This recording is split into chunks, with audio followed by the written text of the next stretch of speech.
Hello, hello, hello, everybody. This is Dr. Hervin from the Married to My Purpose podcast.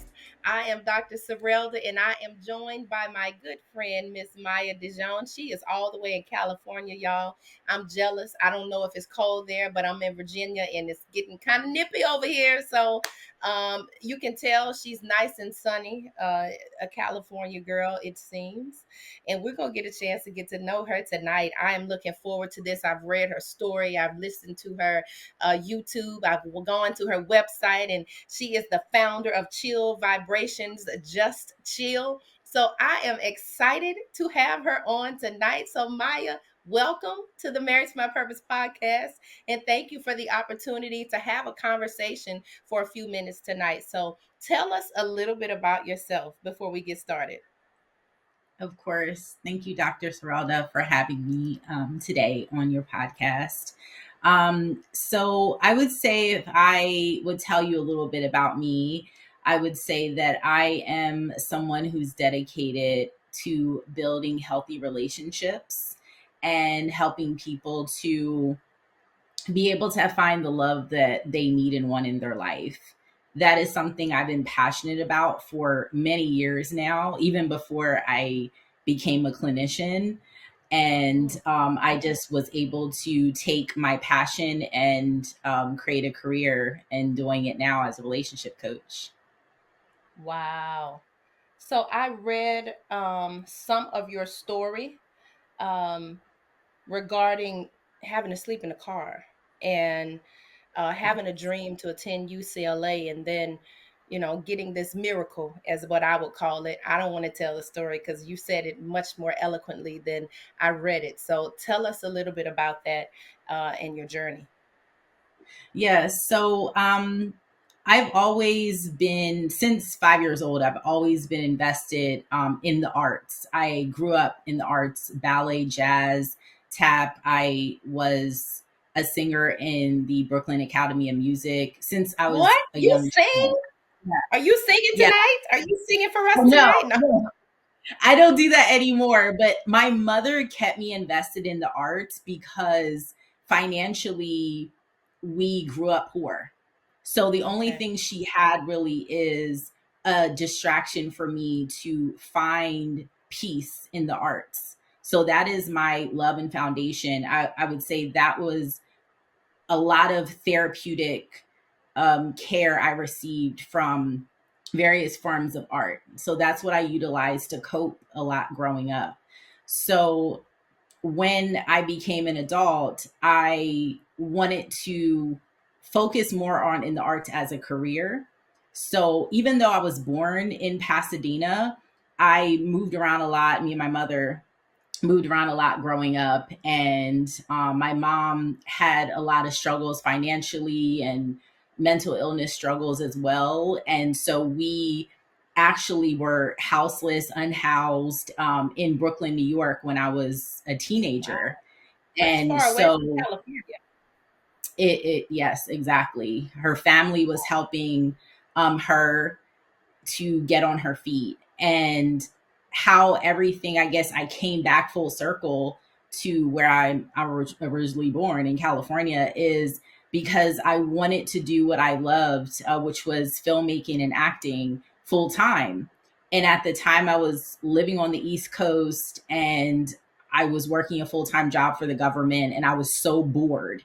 That Mhm. this isn't what I wanted to do. I loved the arts, but I didn't know how to make a living from it. Right. Mm. So I had another person I met on the East Coast. She wanted to be an actor and move out to LA. The typical story, right? Everybody wants to move to Hollywood to be an actor, right? It's just, it happens every day. So the only thing I would say that I had a little bit above her is that I was already an AFTRA artist. So I was already in the union as AFTRA. This was before SAG and AFTRA merged.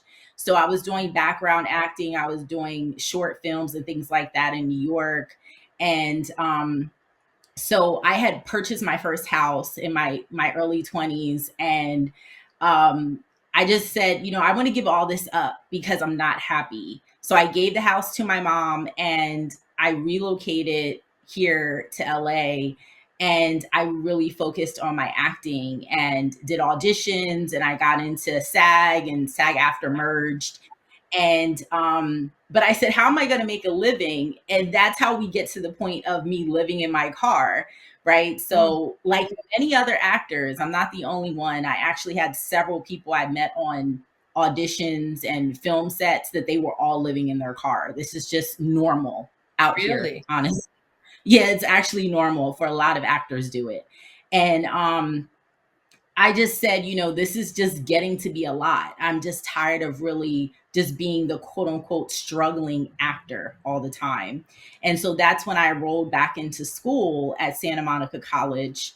And I was volunteering with the Boys and Girls Club as a mentor. I volunteered with Delta Sigma Theta. I actually was giving out food to the homeless, and I was living in my car. I was living in Wow. my car, all of these things. Um, and it got to the point, I remember one night, this is when everything changed. I was in the car and I was just like praying because I felt like I just couldn't do this anymore. It was just weighing down on my body, and my ankles were actually, um, I forgot what they said it does. Something happened to my ankles where they blew up. Something, the blood, I forgot what it said. Mm, Forgot what wow. happened. But anyway, my ankles were big because it was something where I wasn't, my legs weren't being elevated properly because I was sleeping in a car. So the Yeah. blood wasn't flowing, to where it needed to be. And Oh, wow. so yeah, it was affecting my body. That's the point. Hmm. Mentally, emotionally, physically. Because I had been doing this for, a whole year, and then off and on, I would go back to do it. I would get a place and then go back into my car and say, oh, I need to stack money. There's things I want to do. And Mm, I always had money coming in, right? I had many things going on, but I didn't want to live in a neighborhood where there was roaches and all types mm. of bugs and in the hood. And I said, well, it's safer. And I know it sounds weird to hear this, but it was safer actually and cleaner for me to be in my car. And Wow. would park my car in Beverly Hills and Santa Monica and upper class areas. I Yeah. worked at time 24-hour fitness. So I would get up every morning, I would take a shower, I'd wash my clothes once a week. I had a storage that I put all my stuff in storage. All my clothes were hung up in storage. I would stop at my storage, get new clothes. My trunk was perfectly organized. My Wow. car, I vacuumed out all the time. It was clean. Nobody knew. Nobody knew I was in my car except for, the other actors that I talked to. Yeah. Um, but after doing all that, I just said, I just need something normal because my body is literally, it's taking a toll on me. Wow. So that one night I'll never forget, I was in the car, I was crying and I was just praying. And I said, God, look, I'm done. I can't do this anymore. I need a change. I need help. And within minutes, I got an email from the Black Student Union at UCLA. It was through Santa Monica College. They Mm, partnered all the time with yeah. UCLA, with the Black Student Union and the Black Collegians. And so they said they were having a tour at Mm, UCLA for, all the transfer students. And I yeah. had never thought about going to UCLA. Never thought Really? about it. Never. Because you No, were so close right there. I didn't want to be in college. I did not want to be in college. I wanted to be an artist. I wanted to act, be on set. That's all I You're cared like, I about. don't have time for this right now. I Okay. didn't care about education. But the thing is that my father, who was an immigrant from Trinidad, he worked his way Mm, as an adult. He came here to the States and he got a PhD in psychology. He became a psychologist. And wow. unfortunately, he passed of cancer. But before he died, he said, please promise me that you are going to graduate, at least finish your associate's degree, at very least. So because of him, I stayed in school. I didn't want to be in school. I hated school.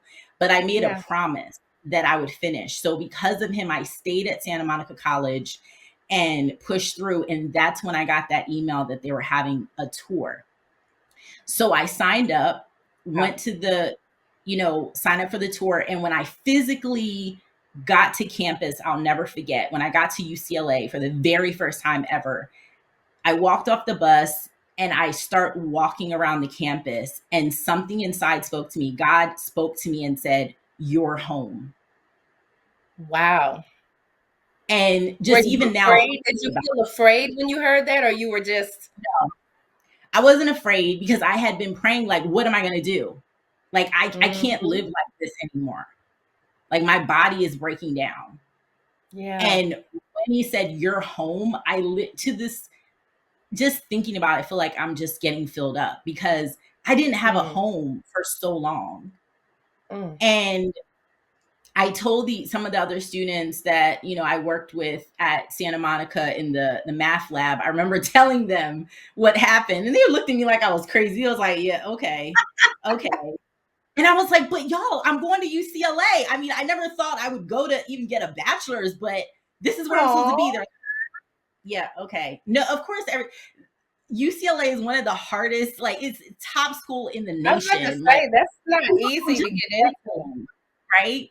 And I had bad grades. Like, I wasn't one of Not those you, people that, not Maya. I didn't care about school. I was like barely making it. But Yeah. something inside was like, you have to, like, this is your destiny, this is your calling. So I actually put in the work. And Mm, I joined a transfer program called Triple CP. It's a mhm. transfer between community colleges and UCLA. So I joined that. I got in, and I remember not even knowing what major, because I didn't think about Mm, going to school, but I just prayed. I was like, what major should I be in? And there was a major that I found. It was called World Arts and Cultures, in a specialized school called the School of Arts and Architecture. So mm. not only do you have to get into UCLA, because that's hard enough, but you also Yeah. have to get into, this is a specialized school, like the film school. I think the film school may have like a 2% acceptance rate. The School of Arts Wow. and Architecture had like a 4% acceptance rate at the time. Wow. Okay. So even if you get into UCLA, that doesn't mean you get into the art school. Mm. You have to get into both. So you got into So, one and you're like, now I got to cross this next hurdle. and well, the thing is, before I even applied to UCLA, what I did is I went to the director of the Okay. School of Arts and Architecture. And at the time, it happened to be a Black woman, Danja, which to this day, she still gives me recommendation letters. I Aw. sat down and talked to her, and I told her, I said, I told her my story. I said, I'm homeless. I'm an artist. I'm a filmmaker. And I just basically poured my heart out to her, and I kept in contact with her through the whole time of me applying to UCLA. Wow. And I'll never forget, I was in a Starbucks, and I was sitting there with somebody because I was in the Urban League Young Professionals organization. And I was there with someone from that organization, and the email came in for UCLA. And I said, Mm. I can't open it. Even though I already knew this is where I'm supposed to be, I can't open it because it's just too Hmm. overwhelming. So Oh, when wow. she opened it and she said, "Maya, you're in," I literally broke down and started crying. And at Aw. Starbucks, I was just so overwhelmed because it wasn't about getting into UCLA. It was about having a place to live, having Mm. food, cooked food.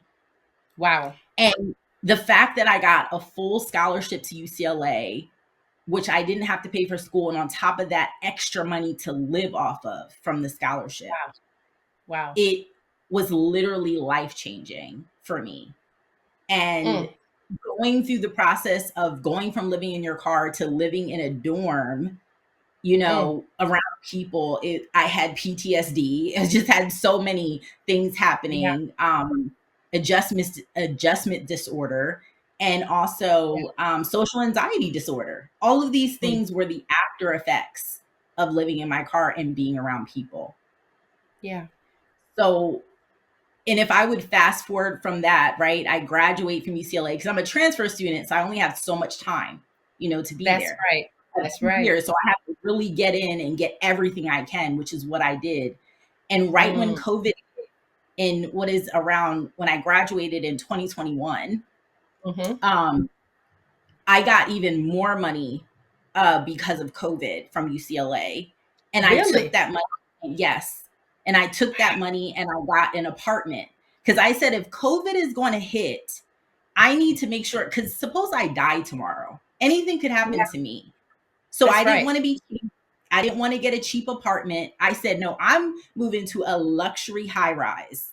Like, Okay. like the Jeffersons. I said, I'm moving on up. I said, because anything could happen to Moving on me. up. Am I gonna just like die from COVID? No, I'm gonna live my best life. So that's what I did. I moved to a luxury high rise, UCLA. They gave me enough to pay my rent for an entire year. And that's when Oh I my started my goodness. business, Chill Vibrations. That's when I started it. And I In offered 2020. coaching in 2021. 2021, I Wow. started Show Vibrations, and I offered free and low cost services to individuals virtually that were suffering from depression, anxiety, um, any type of adjustment disorder because of going through COVID. And at the time, I had no degree aside from a bachelor's, right? But I had no degree Yeah. in mental health.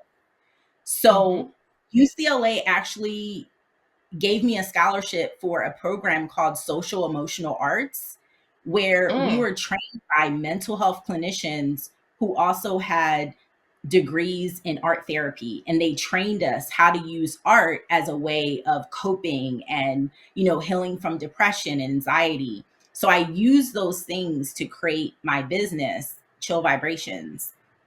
And I so like many that. people were struggling, so I couldn't even, half of the people I'd even charge them. And I Mm. was struggling too, but I said, I'm doing what I love.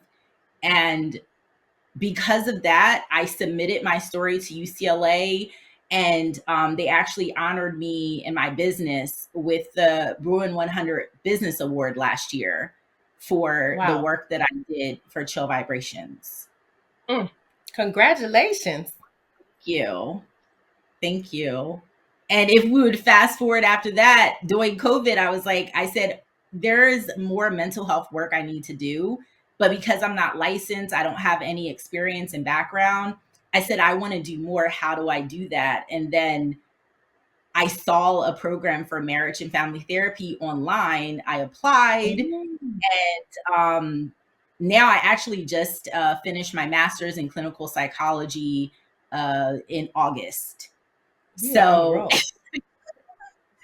so now I have my coaching business, and I also work as a BIPOC EMDR therapist, which is trauma work. EMDR is eye movement desensitization reprocessing, which essentially takes anyone's traumatic memory, thought, experience, and helps to desensitize it so that they're able to not be as triggered.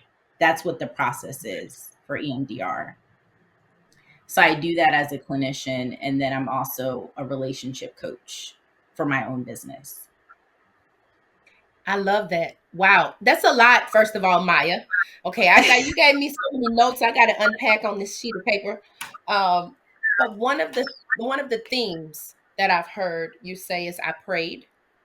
One of the other themes I heard you say is I applied. And one of the other ones was that you did not want to stay bored in a job. So being able to share that with people, that is amazing. This story, your story, your testimony, Mhm. is very inspiring to me. And another thing that I heard you say a few times is God told me, God said, God told me, God said. And I'm like, wow, Mhm. your faith, regardless of, you're saying you and your mom grew up poor and then your family helped you and you went back to California, you went to New York. And it is so inspiring. Like, what would you share with people who may be going through things and they feel like, I can't. There is no way that God or whomever they serve, whatever higher power, what would you say to them if they are saying, "Listen, Maya, I really want to talk to you. I'm in a space in my life and I'm stuck. Like, what do I do?" what would you say to them? What would be your most powerful bit of advice? Well, I would say my most powerful bit of advice would be you can't do anything by yourself. Like I personally didn't do anything I did by myself. I wasn't also afraid to ask for help, you know?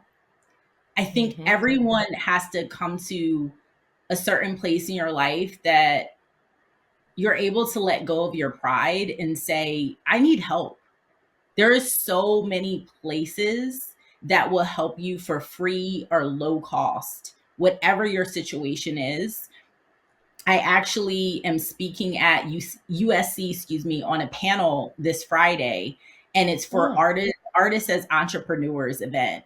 And in this event, I was chosen to speak on the panel because of my story and what I went through and how I believed in myself.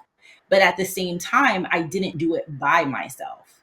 You know, mm-hmm. I went online and I looked and I found places and organizations that were free or low cost to help me to be able to do what I loved. I reached out to my current connections at UCLA, Santa Monica College, and I told them like, "Hey, I need help. Like, this is my vision. This is what I want to do. How can you help me?" And people, it sometimes it's hard to believe that people want to help you without getting something, but there are actually people out there that do want to help you and they're Yeah. not expecting anything. Like I helped people the whole time in COVID and I didn't charge anyone or barely charge them anything because I knew they didn't have it and I was so passionate about helping them. So Mm, now to this day, with UCLA One, I volunteer my time with undergraduate students and I help them when they're interested in the mental health field. I volunteer my time to meet with them on Zoom and help them. So I would say if anyone's in that position, they're struggling and they don't know where to turn, there is always a place that can support you.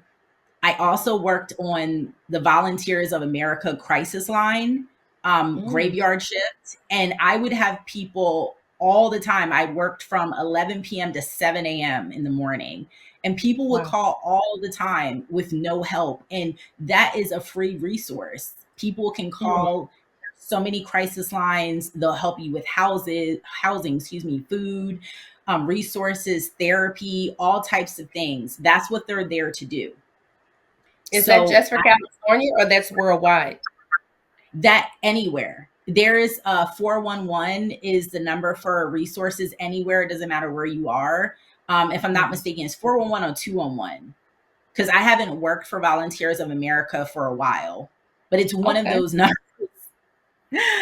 um, but the thing is that I would say anytime that you don't know where to go and don't know where to turn, um, just get everyone pretty much has a smartphone, right? It's Mhm. we all have access to that. Even if you're unhoused, there's government assistant phones, so you can have some type of smartphone and just Mhm. look up things online. Where are free resources? And then just start from there. Just Yeah. start wherever you can. Volunteers of America, they help people no matter, I mean, they're all over. Um, we helped people in all different states and cities. It didn't matter. And people would call the crisis line just to talk. They were sad, they were lonely, they were depressed, whatever they were going through. And there's so many lines like that. There's lines for like the Trevor Project for the LGBTQ community. There is so many limitless resources that are available and that will help you even if you don't have anything, and there's going to Yeah. be somebody that is going to want to be there to support you because that's what they're there. Some of the people are volunteering their time, some people are working, but Yeah. many of us that are in this mental health field, we're there because we genuinely want to help. I'm not saying everyone, but there are many people that genuinely want to help and support people. That's why we're in this field. I love that. As we get ready to wrap up, one of the things that I've heard tonight is your very powerful sense of self awareness. I think oftentimes we don't know where we are. and we will imposter ourselves through things, and we will, oh, I'll just do this or I'll just do that to try and keep up or hide things. And it's so refreshing to hear your testimony and to hear your story, and how you are helping other people. This is amazing to me. And she is, again, the founder of Chill Vibrations, Just Chill.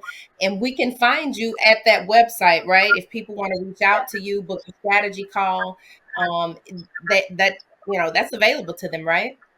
Yes, it is. I don't charge for that, even though I know sometimes people say, oh, you should charge for everything. But to me, that doesn't feel authentic to me. Hmm.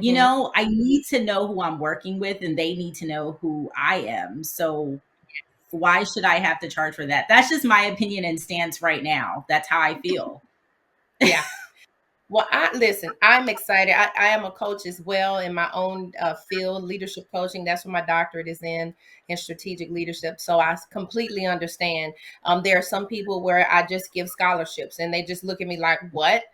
Like, compared to prices that I've seen. And it depends, really. Like you said, you have your faith and God is your anchor. So he will give you the discernment of who, needs that. And then they'll perpetuate that same behavior with other people. So listen, thank you for coming on today. I'm going to give you the opportunity to give last words before we close out.